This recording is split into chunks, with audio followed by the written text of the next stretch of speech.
All right, so I just wanted to give a quick example of a potential setup for a breaker points to electronic ignition conversion. This is on a 70 Ford Bronco. It'll be pretty similar for all Fords, but honestly, even the Chevy guys. Really, the main difference, to my understanding, between Chevy and Ford this era with the ignition systems is how they set up their resistors. So Ford's going to use a resistive lead. Chevy, I believe, is a ballast resistor, so that kind of like porcelain style. I mean, shit, even BMW, I believe, used that back in the day also. So really, you got a couple requirements, two main requirements, or three for a Pertronix II. For Pertronix 1, you're going to have slightly different. I personally don't see why you would go with a Pertronix 1. I also don't think you would need a Pertronix 3 if this is pretty much just like a cruiser. So with the Pertronix 2, your three requirements are going to be: you need a constant 12-volt source minimum. You need some sort of source to trigger if you're going to go with a relay setup. And then 3, you're going to need a keyed source, right? So to my knowledge with the Fords, there really aren't any good keyed 12-volt sources that are going to allow you to carry that load. So what I opted to do was run with a relay. Relay is just a remote trigger, remote switch effectively. If you're going to go with without a trigger, you can run... you can try to splice before the resistive lead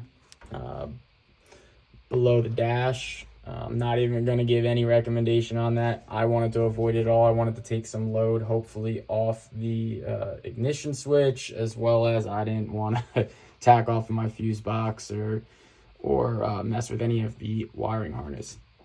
So the simplest route that I saw was to identify a 12-volt source that was only on in the on position on the key, the crank position, and of course the running position.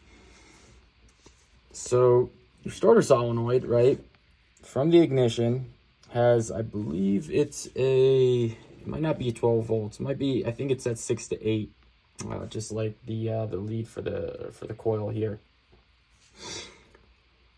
So on my 85 and 86 terminals, I believe, on my relay, I have the 86 for the electromagnet ground, just grounded to the body, right to the bracket for the relay. Now this is the relay, and this is just the pigtail harness. I mean, Napa sells them. I like this style personally. It gives you, all these leads to work with. Then I believe my 30 terminal, which is my 12-volt source, it's coming right off the positive side. It might be referred to as the B terminal on the starter solenoid. So right off my battery, right down to my starter solenoid. To my 30 terminal.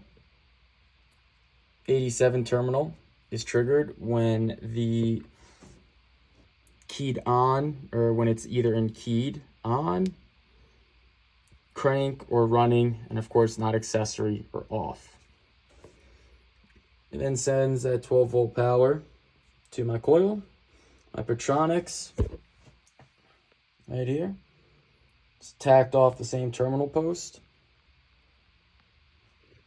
My negative, or what would have been that original wire off the breaker points, right? That'd be this guy right here, running off my my negative post.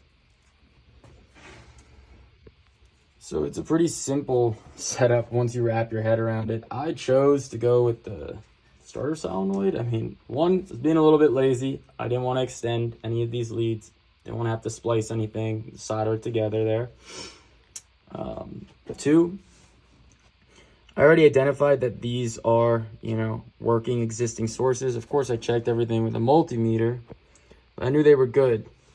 And really 3, even though I knew this was good, I wanted to maintain the originality of being able to switch back kind of in a jump on the side of the road by keeping, you know, points that I knew are working with an external, external resistor, 12-volt coil. So here's my original Autolite.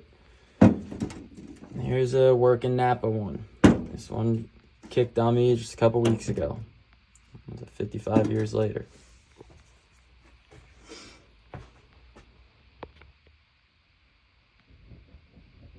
If you don't want to go with that, with using this ignition wire here, I'll drop the diagram in the description, the wiring diagram that I used.